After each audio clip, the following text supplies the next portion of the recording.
আমাদের এক দর্শক, উনি ওনার নাম দেননি, উনি ছদ্মনামে একটা মন্তব্য করেছে। আমি ওনার মন্তব্যটা পড়ছি, আপনি এটার উপরে যদি কিছু বলতে চান। উনি ওনার ছদ্মনাম ব্যবহার করেছে শালবন কাব্যকণা। উনি বলেছে ডক্টর ইউনূস ওই ব্যাংকের মালিক নন, সদস্যরাই মালিক, তারাই টাকা জমা করে, তারাই ঋণ নেয়, তারাই মুনাফা দেয়, তারাই মুনাফার ভাগ পায়। কর্মকর্তা কর্মচারীরাও সেই মুনাফার থেকে বেতন, বোনাস, পেনশন পায়। এটাই যদি হয় গ্রামীণ ব্যাংকের মূল আদর্শ, তবে ডক্টর ইউনূস কিভাবে সুদখোর হলেন? এখন আমি বা আপনি ইসলামিক স্কলার না, আমরা আরিবা নিয়ে লেখাপড়া করি নাই, আমরা ধর্মের দিক থেকে কোনো তত্ত্ব দেব না গ্রামীণ ব্যাংক কিভাবে ব্যবসা করে।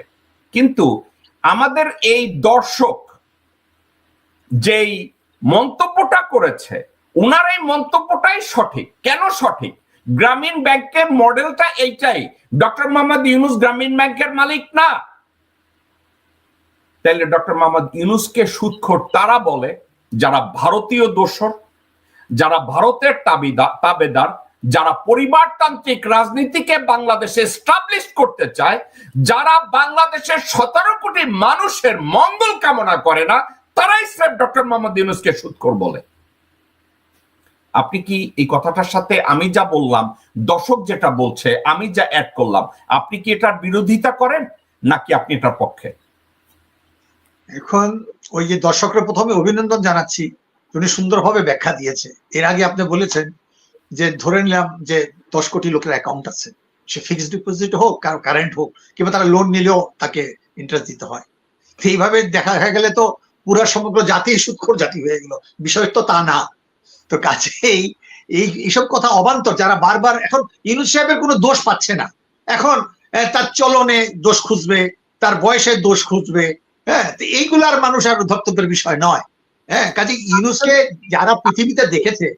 ডক্টর মামুন, কাজী মামুন, আপনাকে যদি আমি জিজ্ঞাসা করি যে যেসব মোল্লা মৌলবীরা বা যে ধরনের লোকজনরা ডক্টর মোহাম্মদ ইউনূসকে সুদখোর বলে, তারই সন্তান বাইরে চাঁদাবাজি করে ঘরে ভাত কিনে, ঘরে চাল আনে, তারই সন্তান বাইরে গিয়ে জমি দখল করে, তার অথবা সে নিজে জমি দখল করে, অথবা সে নিজে চাঁদাবাজি করে, ব্যবসা করতে গিয়া মাপে কম দেয়, দ্রব্যমূল্যের দাম বাড়াইয়া দেয়। এই লোকরা যখন ডক্টর মোহাম্মদ ইউনূসকে সুদখোর বলে, তাদের জন্য আমার জাস্ট করুণা হয়, নাকি এর বাইরে আর কিছু বলার আছে? না না না, করুণাই হয়। এগুলো মানুষ এখন বুঝে গেছে। ইউনূস সাহেবকে আজকের থেকে না, অনেক আগেই চেষ্টা করেছে, হয়তো তার সিস্টেমের সাথে আমরা একমত নাও হতে পারি, কিন্তু ওনার ব্যক্তি চরিত্রকে কলঙ্কিত করার জন্য কোনো সুযোগ নাই। এখন উনি যে দায়িত্ব পেয়েছেন, এইটা তো একটা বিরল দায়িত্ব। সমগ্র জনগণ এবং আমরা নিজেদের রাজনীতি ভিন্ন থাকলেও আমরা তার নেতৃত্ব মেনে নিয়েছি।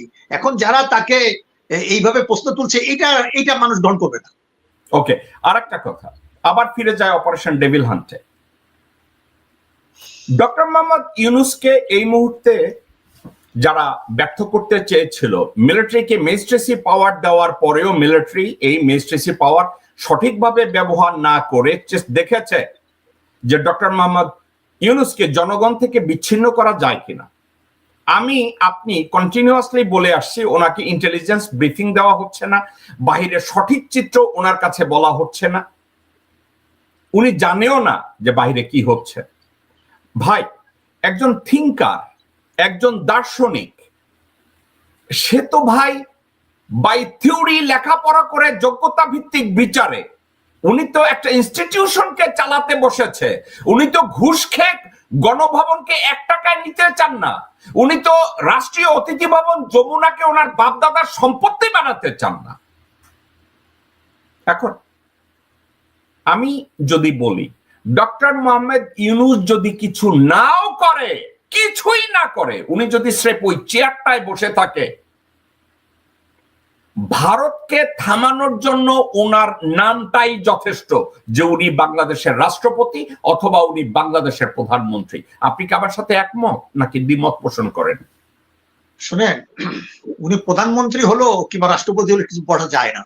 আমরা একটা চিন্তা করেছি, যদি কোনো সময় হয় উনি যদি উনি যদি বাংলাদেশের রাষ্ট্রের অভিভাবক উপদেষ্টাও থাকেন, সেটাও বাংলাদেশের জন্য আগামী 10 বছর বিরাট বড় সাকসেস।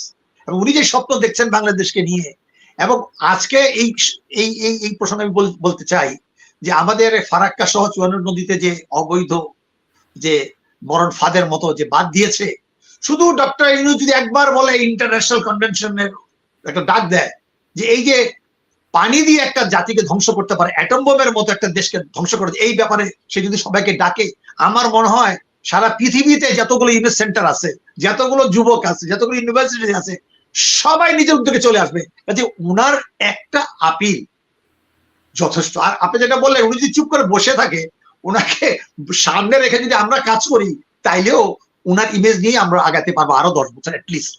কাজে উনাকে ছোট করার কোনো সুযোগ নাই। কাজে দিল্লি আর কাউকে ভয় পাক কি না পাক, তাদের ভীষণ ভয় পায়, এটা ব্যাপারে আমি পরিষ্কার। আমাদের দর্শকবৃন্দ এবং কাজী আব্দুল্লাহ আল মামুন, আপনাকে আমি ঠান্ডা মাথায় একটা কথা বলি। নরেন্দ্র মোদী এবং তার সরকার বাংলাদেশে স্রেফ একজন ব্যক্তিত্বকে ভয় পায় বলে তারা ডক্টর মোহাম্মদ ইউনূসকে ছোট করার জন্য জেনারেল ওয়াকারকে ব্যবহার করে, আওয়ামী লীগকে ব্যবহার করে, এখন বিএনপিকে ব্যবহার করে এবং ভবিষ্যতে অন্য কাউকেও ব্যবহার করবে। কারণ ভারত বলে একটা নির্বাচন দিলেই ইউনূস চলে যাবে, একটা নির্বাচন দিলেই কোন রকম খালি ইউনূসকে সরাও, কারণ ইউনূস যদি যায়, ডক্টর মোহাম্মদ ইউনূস হলো বাংলাদেশের জন্য দোয়া ইউনূস। বাংলাদেশের জন্য ডক্টর মোহাম্মদ ইউনূস হলেন দোয়া ইউনূস। এই দোয়াকে ক্রস করার মতো ক্ষমতা এর নাই, ভারতের নাই। আপনাদেরকে ঠান্ডা মাথায় একটা কথা বলি, 32 নম্বরকে ভেঙে দেয়া হয়েছে। এতদিনে পৃথিবীব্যাপী 10টা তকমা লাগানো হতো, যেটা জঙ্গি তৎপরতা। পৃথিবীব্যাপী বলা হতো এটা মৌলবাদীদের আক্রমণ। পৃথিবীব্যাপী বলা হতো বাংলাদেশের জঙ্গিতে গিজগিজ করছে। কিন্তু একটা মজার কথা দর্শকবৃন্দ, পৃথিবীর কোথাও কেউ বলে নাই যেটার সাথে মৌলবাদ জড়িত, এটার সাথে জঙ্গি জড়িত, কেউ বলে নাই। শুধু ভারতের তথাকথিত কিছু হারামজাদা বেশরা ইউটিউবে ফেসবুকে চিল্লাইছে, কিন্তু পৃথিবীর কেউ একবার বলে নাই এর সাথে জঙ্গিবাদ অথবা মৌলবাদ জড়িত। কেন জানেন দর্শকবৃন্দ? একটা নামের জন্য, একটা নাম, উপরে আল্লাহ পাক আছে এবং নিচে আমাদের সাথে রয়েছে ডক্টর মোহাম্মদ ইউনূস। কাজী আব্দুল্লাহ আল মামুন, আপনি কি আমার সাথে একমত অথবা দ্বিমত পোষণ করেন? তার আগে আপনি যে কথাটা বললেন শেষের উদাহরণটার সাথে আমার একটা কথা মনে পড়ে গেল। আমরা বলতাম যে মানে শেখ মুজিবের শাসনও দেখেছি, হাসিনা তো দেখেছি, আমরা বলতাম আওয়ামী লীগের একটা মানে কোটেশনের মতো তারা বলার চেষ্টা করছে কিংবা কার্যতে প্রমাণ করার চেষ্টা করছে, উপরে আল্লাহ নিচে শেখ মুজিব আর সব হাঁস মুরগি। এখন এটা আপনি উল্টাটা যদি বলেন যে উপরে আল্লাহ আর নিচে ইউনূসের তার আল্লাহর আশীর্বাদ, ধর্মের দিক থেকে আমি নাইবা বলি, কিন্তু কেউ একটা লোক সামনে এসে বলতে পারবে না যে ইউনূস আমাদের আমাদের অভিশাপ, বরঞ্চ আশীর্বাদই বলবে। যতই চেষ্টা করুক না কেন সেটা পারবে না। কাজে ইউনূস সাহেব, আমি কয়েকদিন আগে দেখলাম খুব ভাইরাল হয়েছে, আমি ওটাকে ভাইরাল করার চেষ্টা করেছি। উনি সেই সময় মুক্তিযুদ্ধ চলাকালীন সময় বিদেশি সাংবাদিকদের কাছে ইংলিশে চমৎকার ইন্টারভিউ দিয়েছেন। এরকম তো একটা শেখ মুজিব বলেন কোন নেতাকে দেখি নাই। হ্যাঁ, উনি তো জীবনে এটা কৃতিত্ব নেয় নাই এবং এইটা এতদিন সামনেও আসে নাই। কাজে উনাকে তো রাজাকার বলার সুযোগ নাই, তাকে জঙ্গি বলার সুযোগ নাই। আমার মনে হয় যারা তাকে রাজাকার বলার চেষ্টা করছে তারা যেন ওই ক্লিপটা যেন বারবার দেখে। আমি আপনাকে রিকোয়েস্ট করবো আরেকদিন ওই ক্লিপটা নিয়ে এসে আলোচনা করেন। আমি এবং সে কিন্তু গ্রেট মুক্তিযোদ্ধা, আজকে অনেকে জানে না। কাজেই আপনি যেটা বললেন যে উপরে আল্লাহ আর নিচে আমাদের আল্লাহর আশীর্বাদ ইউনূস, তাকে এত সহজে আমরা কলঙ্কিত করে বিদায় করতে পারবো না। তার দীর্ঘজীবী এবং দীর্ঘায়ু এবং স্বাস্থ্য কামনা করে এই দেশের জনগণ, তার সাথে আমিও, ক্ষুদ্র কাজী আব্দুল্লাহ আল মামুন। ওকে, তবে একটা কষ্টের কথাও আছে। নারায়ণ চন্দ্র পালের বংশধর হাসিনা শেখ একটা দুঃখ করে বলছে যে দোয়া ইউনূস হয়েছে সবচেয়ে বড় দোয়া।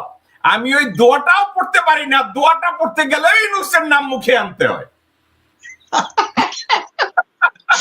আচ্ছা, এটা এটা আরেকটা কথা বললেন, শোনেন।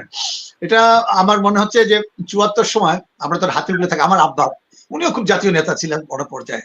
তো মানুষ যখন হতাশ, কিছু করতে পারে না, তখন উনি বললেন, ওরা রাজনৈতিক বন্ধু বান্ধব এবং আমার আব্বাকে বলতো যে ইতিহাস হেঁটে যাচ্ছে। হ্যাঁ, ওই যে ফজল কাদের ছেলে সাকা চৌধুরী দেখো তো, ওনাকে বলতেন ইতিহাস হেঁটে যাচ্ছে।